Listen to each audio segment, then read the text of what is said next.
बिस्मिल्लाहिर्रहमानिर्रहीम। अस्सलाम वालेकुम। आज बहुत ही कीमती बातें आपके साथ शेयर करूंगी। उम्मीद करती हूं कि आपको यकीनन पसंद आएंगी। प्लीज़ वीडियो को एंड तक लाजमी देखिएगा। चैनल को सब्सक्राइब नहीं किया हुआ तो चैनल को भी सब्सक्राइब कर लीजिएगा। अक्लमंद आदमी अपने आप में मशगूल रहता है, अपनी शख्सियत बनाता है, अपनी गलतियों को दुरुस्त करता है, अपने खुलाक को पुर करता है, अपनी सलाहियतों को बेहतर बनाता है, अपनी आदत को खूबसूरत बनाता है, अपनी रूह को बुलंद करता है, अपने अंधेरों को रोशन करता है, अपनी उम्मीदों को तलाश करता है। जबकि जाहिल शख्स मशगूल होता है लोगों के साथ उनके रास्तों का मुशाहिदा करते हुए और इनके मुतालिक बातें मालूम करते हुए। वो इज्जतदारों से हसद करता है और बदतमीज़ों के साथ गुस्सा करता है। इसके साल बगैर तरक्की के गुजर जाते हैं और इसकी ज़िंदगी का कालीन लपेट दिया जाता है। जो लोग अचानक आपके दुश्मन बन जाते हैं, दरअसल वो शुरू ही से आपसे नफरत करते हैं, लेकिन वो अदाकारी और मुनाफकत में महारत रखते हैं। सच तो ये है कि लोग हमें धोखा नहीं देते, हम खुद ही अपने आप को धोखे में रखते हैं। अदाकारी और मुनाफकत में स्पेशलाइजेशन की डिग्री के बावजूद हसद और नफरत इन मुनाफिकीन की बातों, लहजों और शख्सियत और अमल से छलक छलक पड़ता है। लेकिन हम सिर्फ नज़र करते हैं, जब पानी सर से ऊंचा हो तब सब याद आता है कि हाँ, फलां वक़्त में फलां बात, फलां चेज़िस ऐसा दिया था। हम खुद ही अहमकों की जन्नत में रहते हैं, वरना लोगों की पहचान इतनी मुश्किल भी नहीं होती। आपका क्या ख्याल है? बीमारियां तवील ना कीजिए कि दिल मुरझाने लगते हैं, और आजमाइशें अगर तवील हो जाएं तो ईमान डगमगाने लगता है। हम जानते हैं आप बंदों से बहुत मोहब्बत करते हैं और रहम करने वाले हैं, मगर अल्लाह ऐसा गम ना दीजिए कि जिसकी तवालत हमारे दिल को मायूसी से घेर ले, क्योंकि हम कमज़ोर और नातवां हैं। आप हम पर रहम फरमा दीजिए या अल्लाह। जिंदगी बाज़ औक़ात खूबसूरत नहीं होती, बनानी पड़ती है।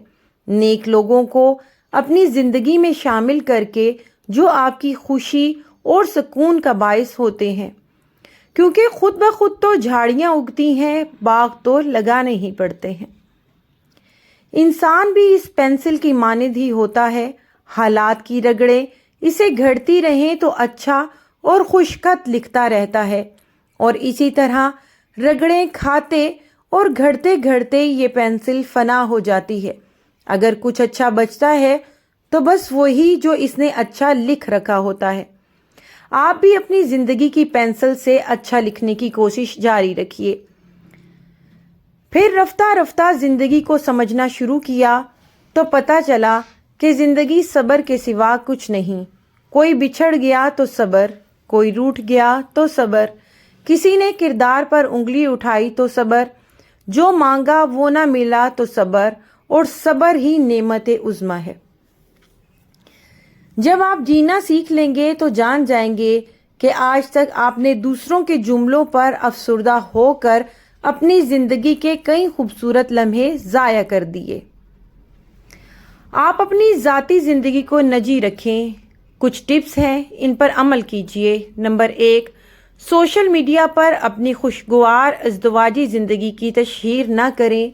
नंबर 2, सोशल मीडिया पर अपने बच्चों की कामयाबियों की तशहीर ना करें। नंबर 3, सोशल मीडिया पर अपनी महंगी ख़रीदारियों की तशहीर ना करें। इसकी वजह असरात और हकीकत ये हैं कि हर कोई आपके लिए खुश नहीं होगा। आपको मिलने वाले ज़्यादातर अच्छे तबसरे सिर्फ जाली होते हैं। आप सिर्फ अपनी तरफ नज़रें बद करेंगे। आप अपनी ज़िंदगी में गैरतमंद लोगों को राग़िब कर रहे हैं। आप नहीं जानते कि आपकी तस्वीर कौन महफूज कर रहा है और आपकी अपडेट्स की जांच कर रहा है। नंबर 6, आपको वाकई इसे रोकने की ज़रूरत है, क्योंकि ये आपकी ज़िंदगी, ख़ानदान, शादी और कैरियर को तबाह कर सकता है। सोशल मीडिया शैतानों की आँख, कान और मुंह है। शैतानों के जाल में ना फंसें, अपनी ज़िंदगी को नजी रहने दीजिए। ایک اچھی عورت جب اپنی بیٹی کی شادی کرتی ہے تو وہ اسے یہ سکھاتی ہے کہ تم اپنے شوہر کے گھر سے اپنے باپ کے گھر کا موازنہ نہ کرنا، بلکہ جھکنا سیکھنا، نرمی رکھنا اور اپنی جگہ بنانا، اس کے بعد اپنی جائز بات منوانا۔ لیکن کہیں ایسا بھی سکھایا جاتا ہے کہ آج اگر جھک گئیں تو زندگی بھر جھکنا پڑے گا، اینٹ کا جواب پتھر سے دینا، سب کی بولتی بند کر دینا۔ یہ جو دوسرا طبقہ ہے یہ زیادہ لمبی اور خوبصورت ازواجی زندگی کبھی نہیں بنا پاتے۔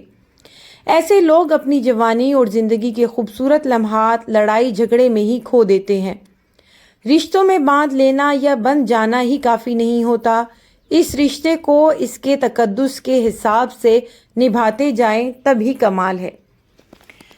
متکبر لوگ چونٹیوں کی مانند اکٹھے کیے جائیں گے۔ نبی کریم صلی اللہ علیہ وسلم نے فرمایا، روز قیامت متکبر لوگ انسانی شکلوں میں چونٹیوں کی مانند اکٹھے کیے جائیں گے۔ ان پر ہر طرف سے ذلت اور رسوائی چھائی ہوگی۔ انہیں جہنم کے ایک قید خانے میں لایا جائے گا جس کا نام بولس ہوگا۔ وہاں انہیں سخت آگ گھیرے گی اور انہیں اہل جہنم کا خون اور پیپ پلائی جائے گی۔ توجہ فرمائیں، جس کے دل میں رائی کے دانے کے برابر بھی تکبر ہوگا وہ جنت میں داخل نہیں ہوگا۔ ہم سب نے فکر سے اپنے آپ کو اس بیماری سے بچانا ہے۔ دعا کا اہتمام کرتے ہوئے انشاءاللہ تعالی سے دعا ہے کہ اللہ کریم ہم سب کو تکبر سے عافیت میں رکھے۔ آج کے لیے اتنا ہی، ملوں گی ایک اور نئی ویڈیو کے ساتھ۔ اگر یہ ویڈیو پسند آئی ہے تو پلیز اسے لائک کر دیجئے، چینل پہ نئے ہیں تو چینل کو سبسکرائب کرنا ہرگز نہ بھولیں۔ خدا حافظ۔